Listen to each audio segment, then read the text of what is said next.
Thank you very much for the opportunity to come and speak with everybody. I think this started off with, I was sitting behind George at the Australia Day function down at Carrs Park when he was being awarded the Georges River Council Green Advocate of the Year.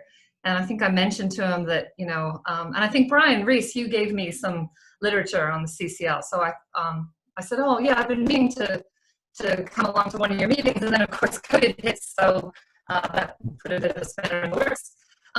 So I'm excited to be able to speak to everyone, even if it's virtually. That's good. So let me change this. And they showed me today how to do a pointer option. We can do a laser pointer. Okay, so George went through a little bit of my background. So I am an independent counselor for the Blakehurst Ward of Georges River Council, which for those of you outside of this area, it is the, I guess, forced marriage of Hurstville Council and Cobber Council. So as George said, my profession is I'm primarily a history and English teacher. I do occasionally do it's a company, it's a non-for-profit that pairs up Western Sydney high schools with kind of big end corporates like JP Morgan and UBS and Combank and stuff like that. And they pair them up and have basically mentors. So I do the Girls Leadership Program, which I love. He's gone through my education. And I guess the point I wanted to make with that is that I am not a scientist. I'm not, an environmental scientist. And I'm not here as an expert in any of this, but what I'm hoping to do is give a bit of a, I guess, an overview on some of the good environmental initiatives that Georges River Council is doing. And just as a caveat, I have to just explain that these are my own private views, and they don't necessarily reflect those of council as a whole or any other council. So these are, my private views. So what I was hoping to do tonight is just go through some of the major achievements we've had. Now, I know some of you probably would have heard Daniela. So Daniela is our amazing sustainability officer, and she's been the driver of a lot of these projects. She ties a lot of the different parts of council together to look at emissions and sustainability. So she's listening in tonight. And so if there's a question that I can't answer, I'm hoping Daniela might be able to. But she addressed you guys, I think, in June of 2019. So I'm hoping that I don't go over too much of what she's already gone over. So looking at the major achievements, one of those is the Climate Power Partnership Pledge, which I'll go over. We pledged, I guess, 5, and we've met those commitments. Looking then at a council motion in November regarding a commitment to net zero emissions, going through some other initiatives, and then looking at future council initiatives. Okay, so these are some of the major achievements that that council has done. So quickly, I'll talk more about the city's power partnership pledges. I'll go into more detail about each of those pledges and how we met them.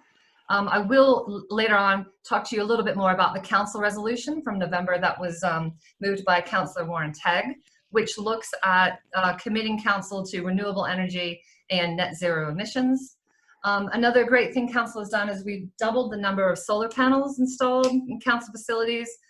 There were introduction of 2 new electrical vehicles, and then we've had 3 major events that have been certified carbon neutral. So those being the Magic of Christmas, Lunar New Year, and Australia Day. And I went through this earlier with George and Philip, and that's probably the one slide that has the most text. Mostly they're photos, so don't worry, this isn't going to be some really dry presentation. I've seen enough of those. So council committed to the Climate Power Partnership, and there were 5 pledges. And with Daniela's guidance, we've achieved those 5 pledges.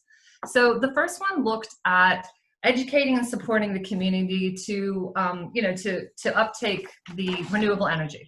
So the way that council achieved this pledge was that we had a communication campaign just to get the word out there about solar power. And it's been very, very successful. And since the beginning of the program, you can see here, so there's 312 quotes have been requested, and that's translated into 35 installations, which is fantastic. And so this down here was just some of the ads that went out through various channels about this program. So the program, the solar program solar information campaign, I should say, was promoted on a variety of platforms. There was a website, there was Facebook. I think it went out in the rates notices. It went out in our community magazine. So the word got out there, and there was a lot of interest in it. And this is just a bit of a case study about some Oatley residents who got solar installed. And I thought it was quite interesting because they said our latest quarterly bill was $37, which for a lot of people, it's the bottom line. And I thought, that was a good selling point to anyone who might be on the fence about it. And I thought this was quite interesting. So these outline, I think it was, what was the number? 35 solar installations from this campaign itself. So you can see, for those of us who are local, you can see the breakdown as to where they went. And it's interesting that, the vast majority are in the Oatley area, with 11 there, followed by Peakhurst, Martdale, and then, going lower down, Peakhurst, Heights, Laguna, etc. So the second pledge was regarding, I guess, powering council via renewables. And so this was an initiative, and so this has been delivered. So this was an initiative that came out of SS ROC, which is the Southern Sydney Regional Organization of Councils. So what happened was, I think it was 20 other New South Wales councils came together and got this power purchase agreement to, I guess, to buy renewable energy each year. And the contract we have is the Maurice Solar Farm, which I've included a photo of, which is, I think, really interesting. As a bit of a side note, I was in Vermont last year, and I associate Vermont with snow, not really solar farms, but farmers had been given a big incentive to convert farms to solar farms. And so you're in the middle of nowhere in Vermont, and you're just driving past fields and fields and fields of massive solar farms. So council has, so we've achieved this pledge. And so we're getting now 20% of electricity from renewable sources. Now, ideally, we would like to increase that percentage to 100% renewable power. And I'll talk a little bit more about that. That'll tie in with this resolution from council last year. And in my conversations with Daniela, we were talking about, ideally having a combination of not just solar, obviously, but wind and other renewable energy sources, so that we can access that power both day and night. So that is the second pledge, which we have achieved. Now, for everyone who maybe has not met Daniela, this is Daniela in front of our electric vehicle, along with Rob Formica from, I know he's based in the depot, but so the third one was to support the uptake of electric vehicles. So we've done that. We have 2 electric vehicles in our fleet and 12 hybrid vehicles, and I believe that a future initiative is to invest in more electric vehicles. We have 3 of these electric vehicle charging stations. One is in the Civic Centre, which is where this picture is. It's under the town hall area. One in the Mortel Depot, and the other one in the Carlton Depot. And the Carlton Depot has solar panels, so it's being charged from the solar panels, which is fantastic. And I'll come later to, these are just for council use, but I'll talk a little bit later about the provision of charging stations for community use. Okay, so the fourth pledge from the Climate Power Partnership is installing renewable energy on council buildings. And so we now have 7 facilities with solar panels on them.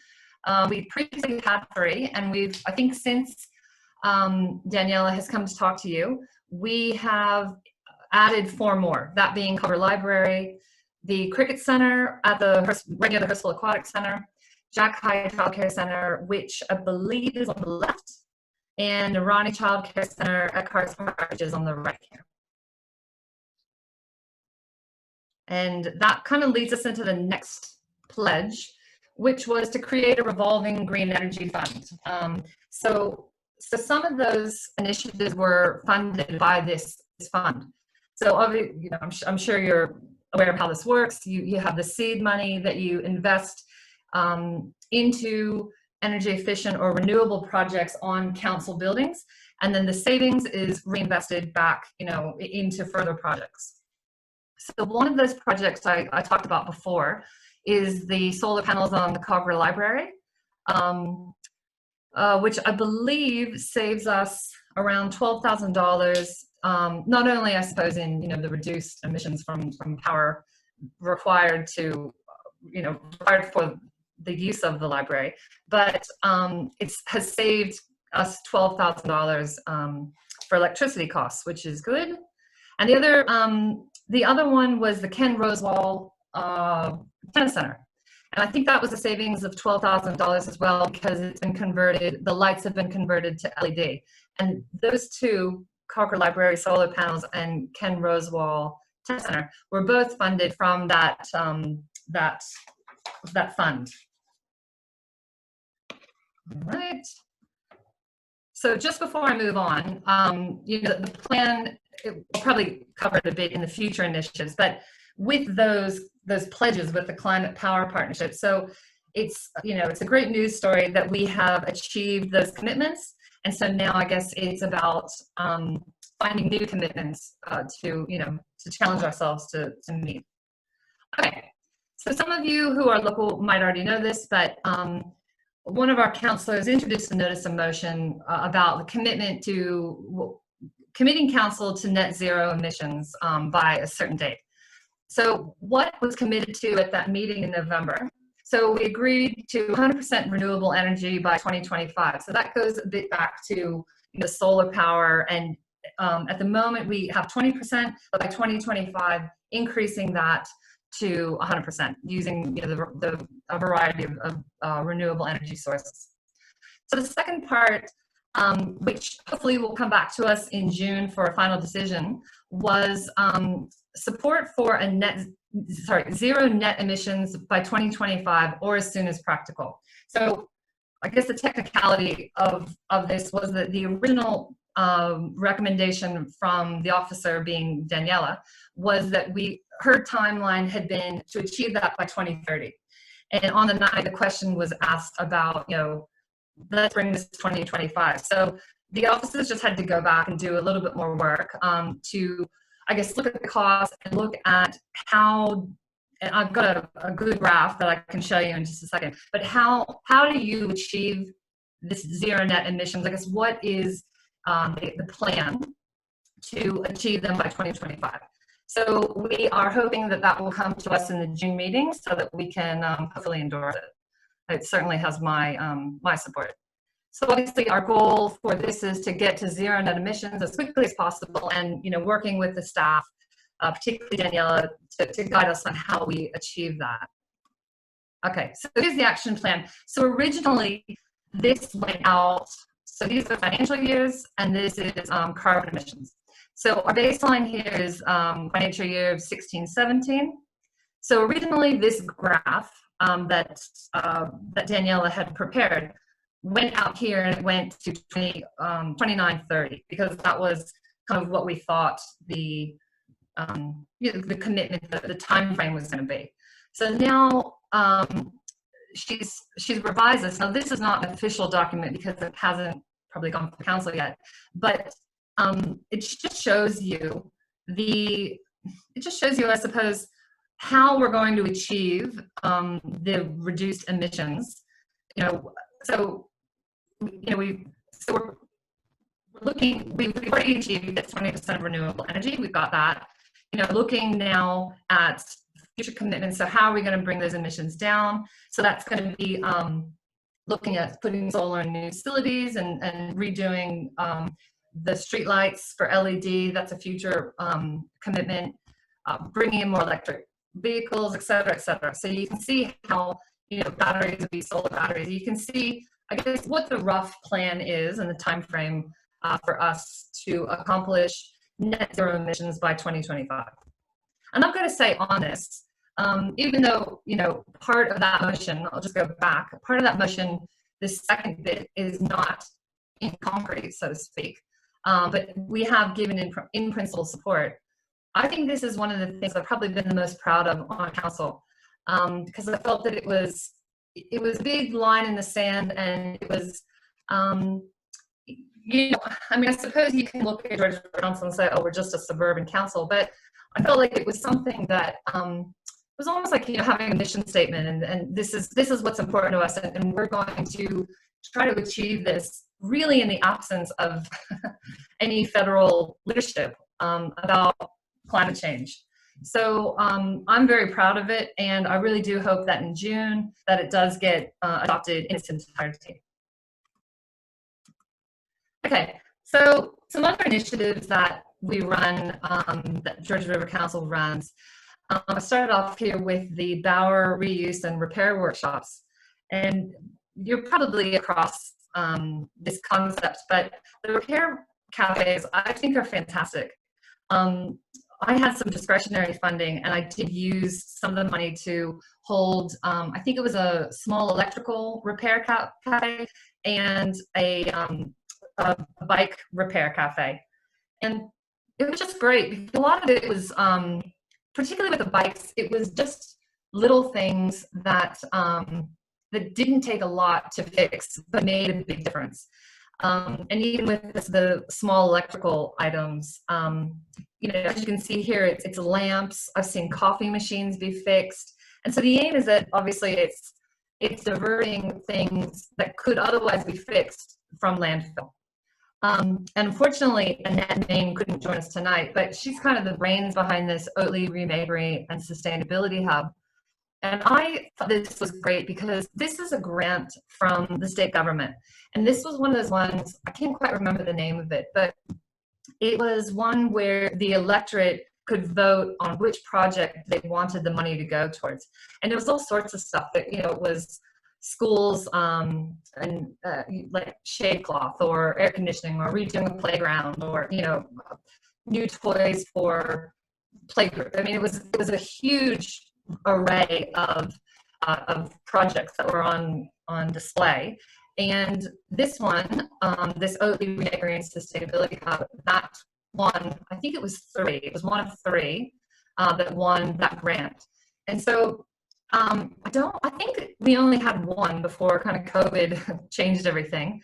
But it was kind of a one-stop shop for a lot of environmental and sustainable workshops and, not quite businesses, but I guess interests, workshops, and the repair cafe. So even though I think we've only had one, it was, I thought it was it set a really good foundation for future ones. I mean, it's, as I said, with COVID, it's hard to know when we're going to be able to get back and do stuff like this.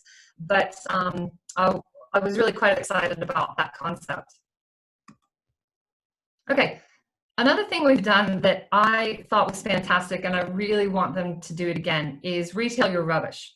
So the idea here is that I think it's the weekend before you put your stuff out for the council cleanup. Is they took an area in McRae's estate in Penzers, and they letterboxed the area and encouraged everyone to have garage sales or yard sales. And it was amazing how much. Now, probably not every single thing that was sold would have been put out on the streets for the council cleanup. But I was amazed at how much, how many people participated, firstly. Secondly, how many people were there throughout the day. Now, I got there, I think at about 9:30, and I spoke to one woman, and she told me that I was probably 2.5 hours too late because all the professional op shop types have already come through and picked it clean. And you know what, that woman in particular, I think her husband had passed away, and so she put out a lot of his tools and, you know, knickknacks and stuff like that. And she told me that the vast majority of it had gone by 7:30 at the latest. So, you know, a lot of this stuff was put out. Books were really popular. Kids stuff was popular. So it was fantastic to see this concept. And as I said, I hope we do it again. So just some key stats there. So they estimated that 39 households hosted the garage sales, and it was good because council in Craze Park, council kind of had a kiosk, and I think there was a coffee truck, and council had a stand, and they had a map, so you could actually see, it was about 3 streets, and you could see exactly, you know, where each yard sale was. They're saying estimated total of 150 residents participated. Over half the garage sale holders sold up to 30% of their items, and the majority being around over 40% made between $100 and $300 by selling their goods. But probably, I guess, for this forum, the most important stat is that the event resulted in the diversion of 9,000 liters of waste, which is equivalent to 75 of, I guess, 120 liters. That would be our red bin, I'm guessing, of those waste bins. So that's pretty significant. 75 red bins. And I don't know, it's hard because some of you guys aren't from the George River area, so I'm assuming we're all talking about, you know, the smaller red bin. Some might have bigger ones, I don't know. So that was fun. That was really popular. This Retail Your Rubbish, it was fun. It was popular both with the homeowners and with, you know, with the types who like to go around and look for a bargain. So hopefully we do this again, because I thought it was a great success. Council also has been running a lot of free workshops, and it's really aimed at a lot of different demographics. You know, there's composting, there's worm farming, there's a couple of environmental ones that they've taken in the past to primary schools. And I know this year they've taken one to a high school, which I thought was fantastic. So, you know, I think particularly that the fact that they're free makes them really accessible to our residents to participate in. This is a really cool project. Okay, so we have an aquatic center. It's a pretty big one at Hurstville Aquatic Center, and these are called hydro panels. And what they do, I remember reading it at the time because I go to that gym. It essentially takes water out of the air itself, and it's the water that they extract from that is used to for visitors to refill their reusable water bottles. And so those 8 panels is estimated to produce 2,400 bottles of water per month, offsetting over 400,000 single-use plastic bottles over their 15-year lifetime. So Philip earlier today had asked me the question, are they also solar panels? And I found out, Philip, that the answer is yes, they are solar panels, but they only power the cell itself, not really the center. It just powers the cell to extract the water vapor from the air. So look, you guys might know, you might have seen projects like this before, but I can't think of anything in our local area that has this. And you know, to take 400,000 single-use plastic bottles, you know, out of commission over 15 years, I think that's a great environmental initiative. Okay, so as I said earlier, we have had 3 carbon neutral events, and this is actually the photo from Australia Day when George was crowned our Green Advocate of the Year. So we've had Lunar New Year, the Magic of Christmas, and Australia Day. So, so Council achieved carbon neutrality for all 3 of those major events. And it wasn't just achieved by, I guess, purchasing carbon credits. It was the organizers, and I'm sure Daniela was involved in this, really looked at all the activities associated with running the event and how they could reduce, you know, reduce emissions. So they looked at things like electricity, transport, diesel used in generators, food and catering, fireworks, water, and food waste. So it wasn't, when we were talking about within council itself, when we were talking about achieving zero emissions, there was debate about, I'm paraphrasing, but is it kind of quote unquote cheating to just purchase offsets? And so these three events show that, we're not just, I guess, quote unquote, just purchasing offsets. We're really looking at all the elements of events and looking at how emissions can be reduced. Another event that council held was this 2040 movie, and there was a panel discussion with these three women at the end of it. And Daniela might have to give you more information because I wasn't able to attend that, but I think it was well attended, and the feedback I have heard is that it was very good. So, I'm sure council would probably be looking at doing similar events like this. So some of our targets and commitments, I've talked about some of them, but one of the things we're hoping to do is increase our tree canopy cover to 40% by 2038. And I can never remember if it's 36 or 38% that we're at currently, but there's definitely a commitment that we want to increase that tree canopy. I've already talked about achieving 100% renewable energy by 2025. We're on track for that, and that has been approved by council. And then there's a couple of, tree programs that Georges River Council has been involved in. So there's the 5 Million Trees program, and there's National Tree Day events where we'll plant 1,200 native species in Riverwood and Beverly Hills.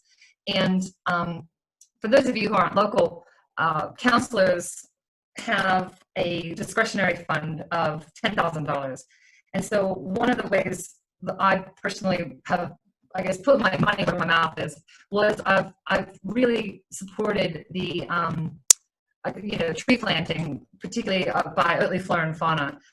So I've given, I think, $1,500 to that over the past couple of years because I felt that was a really good, practical way to support some local environmental initiatives. And so I think Matt and Graham are both listening to this. So Matt is the most amazing hole digger I've ever met in my entire life. He can just, I've been on a couple of these tree planting days with him, and he just whips around and makes it very easy for the rest of us just to come in and plant some trees down. So again, when I think about the things that I'm proud of on council, the carbon emissions, trying to get to net zero carbon emissions will definitely be one of them. But even just, they say all politics is local, but every time I go past Moore Reserve and see those trees, it makes me proud. So this is in Riverwood, and so we've got Timothy Reserve. Apologies, Timothy Reserve is in Hurstville, and so again we've got Daniela over here, and this was, let me go back. So the 5 million program. So we received 215,000, and the aim is to plant 520 trees in the area by October. So maybe when we ask questions, Daniela can tell us if we're still on track. I'm sure that this whole COVID thing has maybe pushed out some deadlines. I'm not sure. So one thing I also, there's two, works that council, well, one is about to be completed and one has already been completed. And the Lower Gannon's Park stormwater upgrade. Now you look at that and you think, well, stormwater upgrade, that's kind of boring. But when I show you the photos, you'll be quite impressed, as I was impressed when I went to visit it. So for those of you who are not local, we have Gannon's Park, which is probably 10 to 12 sports fields on kind of the upper plane, I suppose. And previously what would happen is all the stormwater from those fields would basically just come rushing down and go untreated into our waterways. So what this project has been doing is to divert the stormwater and treat it. And then what will happen is it goes through a is, I think, 3 retention ponds, and then it's treated to remove pollutants, and then it's actually pumped back to the sports field to irrigate it. I don't know if any of you have kids who played sports there, but previously it was an absolute dust bowl because, you know, with drought, obviously, but it wasn't properly irrigated. And it was just, you know, you'd go home and your feet and everything would just be brown just from the dirt. So it's been returfed, proper irrigation lines have been laid out, and now with this Lower Gans Park, it's now able to, you know, be, all the stormwater is being treated in this Lower Gans Park area and then pumped back up. So just something to point out, and I'll show you in the next slide, but no, I can't show you all of them, but 60,000 new plants have been planted on site, and it is gorgeous. So let me show you what it looks like.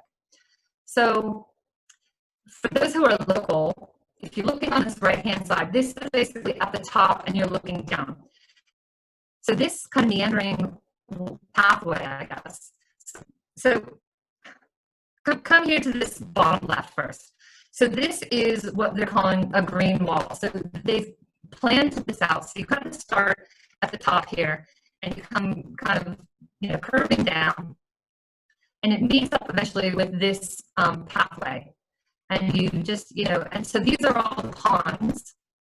This is probably, you know, good. Obviously it's not full, but these are the retention ponds that the water will be collected in. And it's almost like, you know, 3, it reminds me a lot of like a Japanese Zen garden almost. You know, you have these 3 ponds that, you know, are spilling over into each other, and that by the time you get to the bottom, you know, they've not fully treated, but they've been somewhat treated, and then they get further treated to remove pathogens and everything, so it's safe to irrigate the playing fields.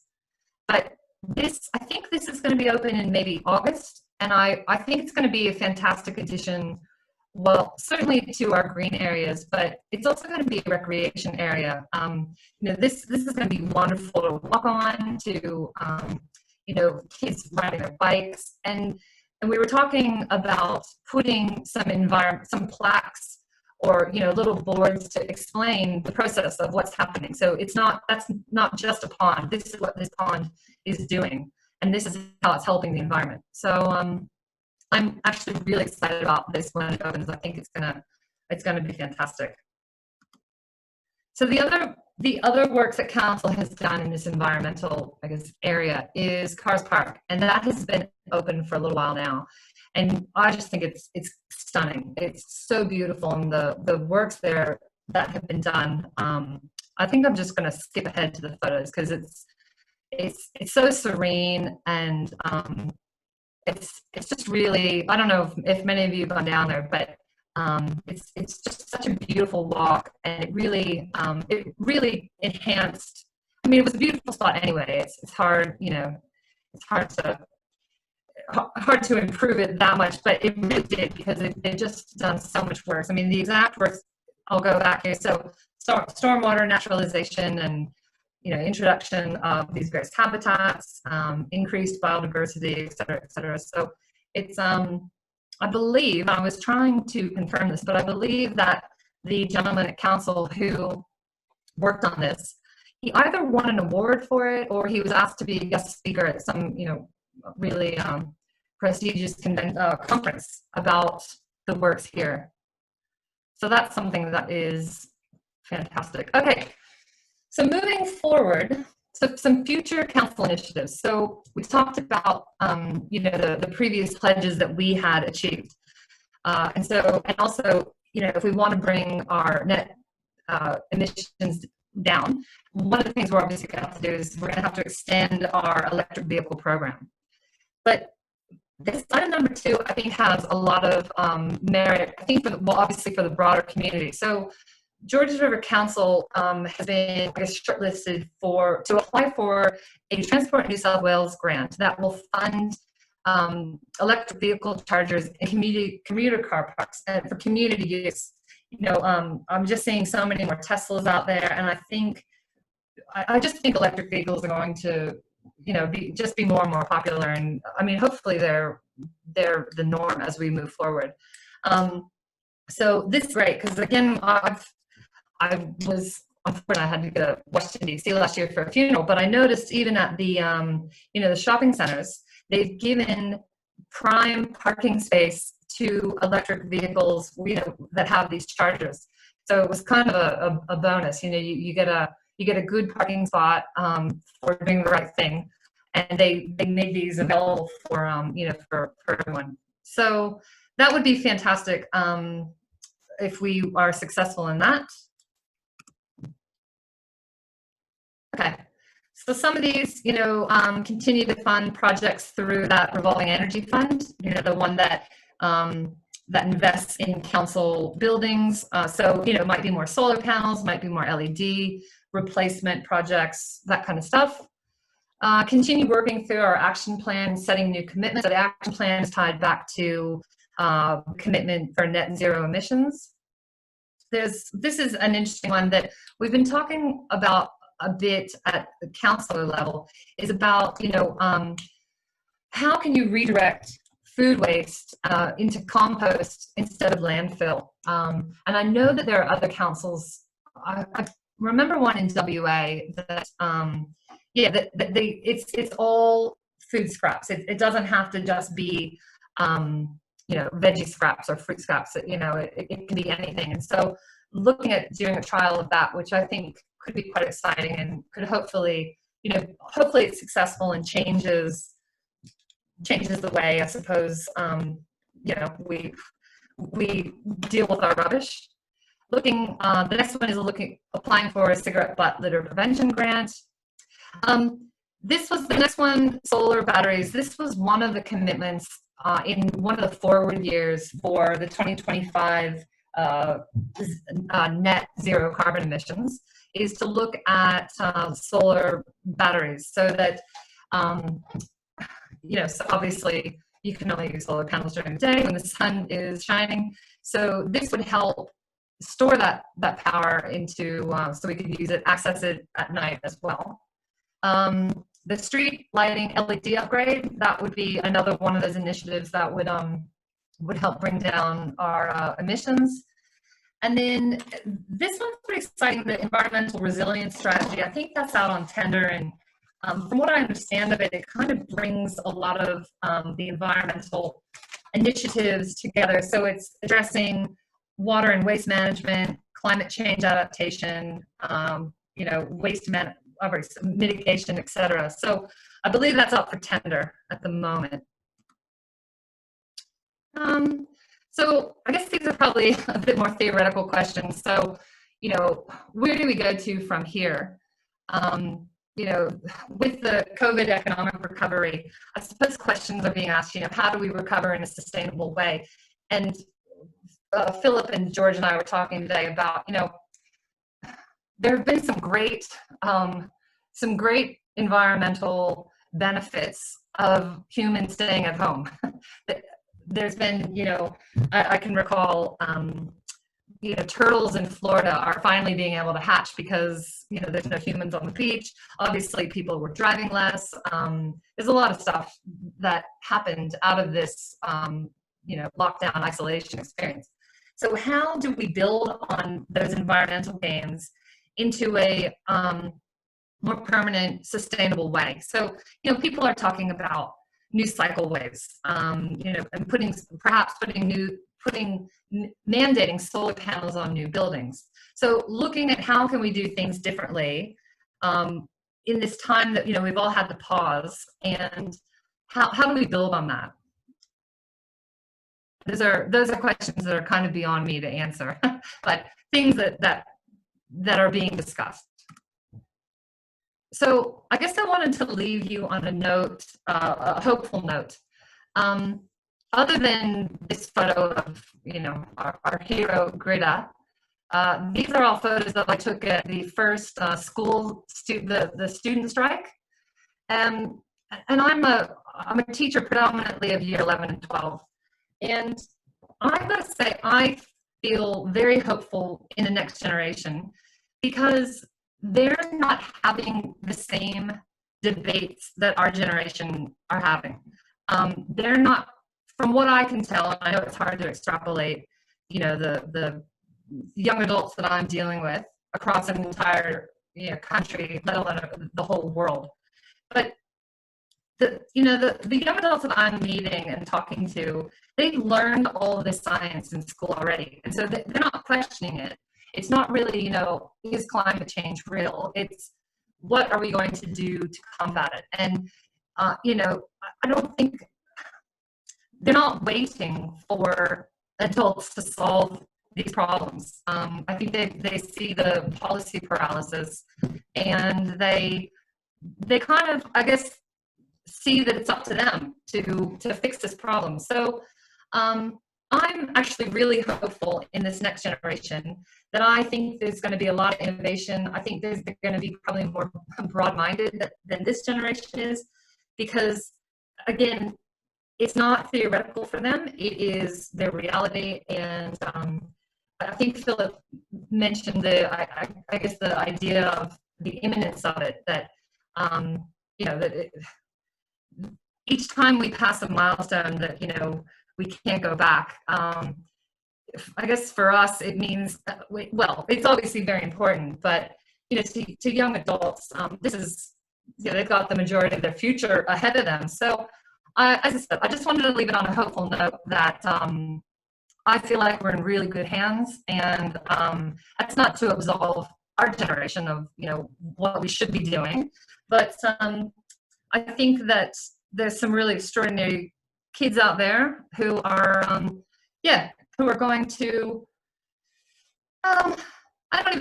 it's not even fight our fights. They're just, it's not a fight for them. It's just I think they're gonna I don't even know really what I'm trying to say here, but I think they're just going to I don't think they're going to solve it, but I think they're going to do their damnedest to make it a lot better than what it is now.